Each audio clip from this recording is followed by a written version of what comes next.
Aishna was tired. It was late at night, and she had spent most of the day writing shoes for another strange creature with too many legs. He leaned back, trying to stretch his tired arms over the broken leather, until he felt the chair shift violently beneath him. He leans over the car, vowing to himself that he'll fix this damn thing tomorrow before it actually crashes. When he hit the ground, he realized that he had made the same promise to himself as his father for the past 10 cycles. In the case of the 4x4 shoes, the situation was not the same, as it was not simply his 3-pair set with a special offer on the mid-toe. No, now half of his customers don't even have middle toes. It was a ridiculous number now. 722 was just an idiot. If they hadn't hired humans, they wouldn't have believed that anyone could survive with just 2 people. It was almost vulgar to talk about the crazy Deathworlders we eliminated that day. You never want to see an unpleasant marriage certificate. Did they also take the mold of her genital shoes?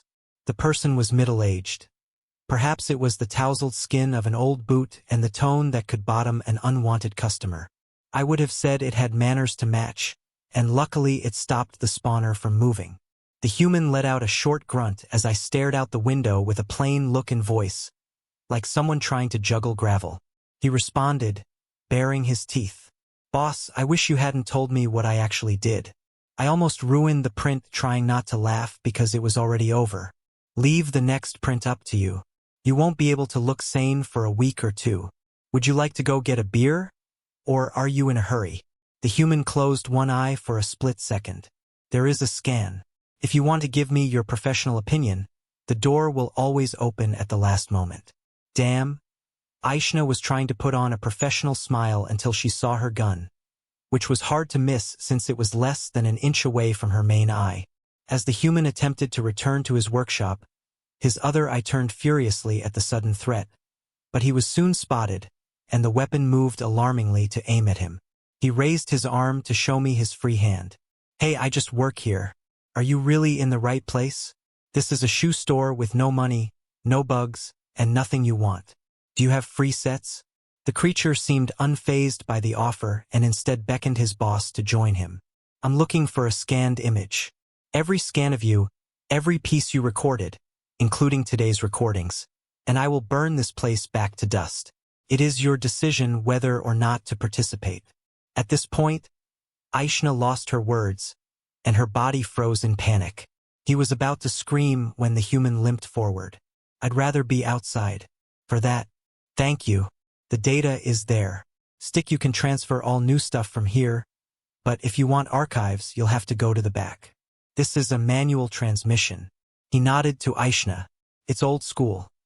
Some of this software is 90 cycles old, and he never even kept counting the scans. Half of it can no longer be read by the scanner.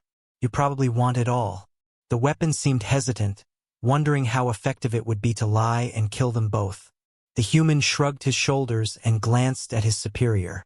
"I think some people didn't want it to happen after the update." For some reason, the creature took a step back, closed the front door firmly, and turned the key without so much as a glance. He brandished the gun at Asuna. "Do it from behind, both of you." This time, the human reached out and pulled the old alien out of his seat, whispering, "I'll do it. Calm down." The thief pointed to the other door leading into the room, but it was a much cruder affair than the front. "Where does this lead?" Did a human wave to a machine? "Printers are back, manufacturer and shipper, buddy. That's what the sign says. Do you think you wouldn't like it if I made you shoes? That seems excessive to me." From an early age, Aon knew the sounds of her child's cries and the noise of her printer, like the noise she made when she woke up, and she felt the changes. The thief was afraid of someone who was struggling and writing nonsense on his data stick. There was no huge archive. Why does he have to pay for the data of the dead? Was that a human machine? It's not. The thief seemed to be bothered by the noise, disturbing the human silence. Those abominations whose half-humans turn around and look indifferent. These are our commands. They think they need to be able to print and ship. I have to shut down the database in the morning, but that's not a problem. The human stopped and hurried, reaching for the large red stop button that was half-mounted to the wall before the gun was pointed at him. "How much time do we have left to finish this?" The machine remained silent while the creature spoke, and the human finished smiling. Aishna frowned as she waited for the gunfire to begin, until she saw the human holding the data key in front of the gun barrel. His hands didn't even seem to be shaking. At that moment, that harsh voice seemed to be digging an even deeper hole, like something unnatural. I have what I was looking for. No one was hurt, and one day we'll all be able to laugh about it. You can leave immediately.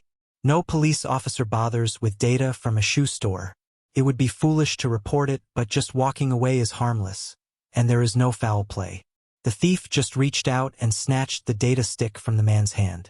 Your strangely childish words. I know the other one of you. Humans, dead humans, don't tell stories. He raised the gun and pulled the trigger.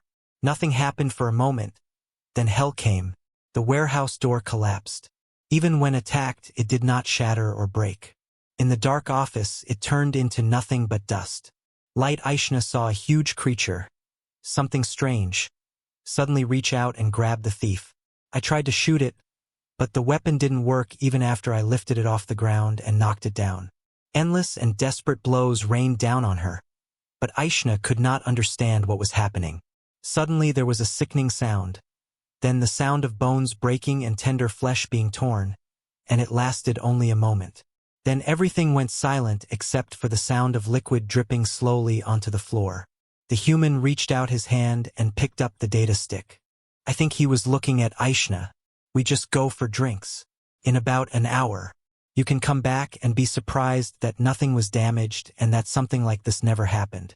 Boss, please don't wake up. I just sat there frozen while the human went insane from shock and ordered a drink. He found his voice. I always called you a crazy deathworlder. It's not your name. Rather, it is a depiction of him pushing a glass in front of his eyes and smiling. To be honest, I like to be as open about things like this as possible. What was it that made the man drink so deeply from his glass at my shop? It's called a golem, and it's a type of early human AI that needed a new home. Are there still some such relics left after all these years?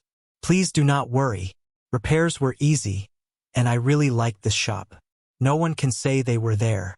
He smiled. It's hard to find a shoe store these days, and just like in the old days, it was fun anyway. I couldn't let you fall prey to some stupid-looking identity thief who put down his glass, and finally I looked around again. You are playing the role. Behind you, he nodded and turned towards the door. Aishna called your name, realizing that this would be the last time you would see this man. Your real name is required. People would ask the right question to the guy who laughed weirdly when asked this question, and his eyes seemed to glow weirdly green for a second, and other times I would have enjoyed this game. Next time you see someone, ask them. If he knows, he can guess his third time. When I wanted to, I pushed open the door and seemed to hesitate. It wasn't the Middle Ages. The difference is explained from the Middle Ages onward. Goodbye, Aishna.